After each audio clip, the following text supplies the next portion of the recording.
మీరు ఒక విషయం గమనించారో లేదో, మీకు ప్రతిరోజు వచ్చే స్పామ్ ఫోన్ కాల్స్లో ఎక్కువ కాల్స్ క్రెడిట్ కార్డ్ కంపెనీల దగ్గర నుండి వచ్చినవే అయి ఉంటాయి.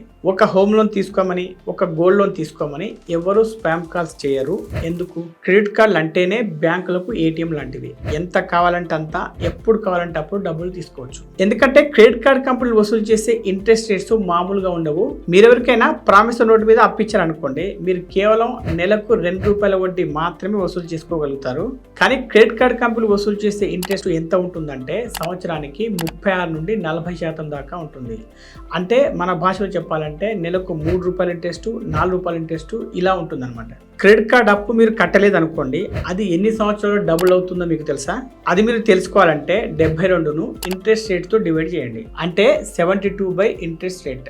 క్రెడిట్ కార్డుకు మినిమం ఇంట్రెస్ట్ రేటు 36% వేసుకున్నా కూడా 72/36 2 సంవత్సరాలు. జస్ట్ 2 సంవత్సరాల్లో మీ అప్పు డబుల్ అవుతుంది. అంటే మీరు ₹1,00,000 క్రెడిట్ కార్డు యూజ్ చేసుకొని దాన్ని కట్టకపోతే 2 సంవత్సరాల తర్వాత అది ₹2,00,000 అవుతుంది. అయితే ఇక్కడ మనం చేసింది జస్ట్ బేసిక్ క్యాల్కులేషన్ మాత్రమే. దానికి మీరు ఇంకా late payment fee, annual fee, penalty లాంటివి కలిపితే ఇంకా ముందుగానే డబుల్ అయిపోతుంది.